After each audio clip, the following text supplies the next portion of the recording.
अत्यंत हालाकीच्या आणि प्रतिकूल परिस्थितीतून संघर्ष करत एका मराठमोळ्या तरुणाने आंतरराष्ट्रीय स्तरावर भारताचा गौरव वाढवलाय.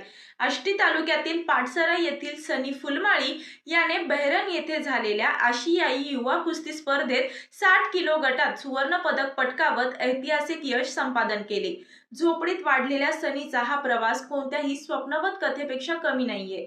त्याने आपल्या बिकट परिस्थितीवर मात करून यशाचे शिखर गाठले. पैशांअभावी वडिलांनी झोपडीजवळच्या माळरानावरच तात्पुरती मातीची तालीम उभारली आणि मुलाचा सराव सुरू केला.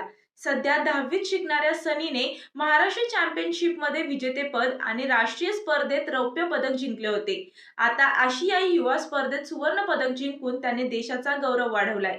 एवढंच नाही तर मंत्री चंद्रकांत पाटलांनी सनीचे पालकत्व देखील स्वीकारले आहे. चंद्रकांत पाटलांनी सनी फुलमाळी आणि त्याच्या कुटुंबियांची भेट घेतली.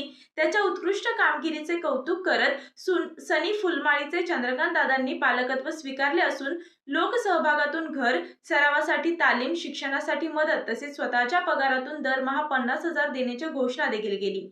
तसेच सनीने शिक्षणासोबतच कुस्तीकडे लक्ष केंद्रित करून ऑलिम्पिकमध्येही सुवर्ण पदक जिंकावे अशा शुभेच्छा देखील त्यांनी दिल्या.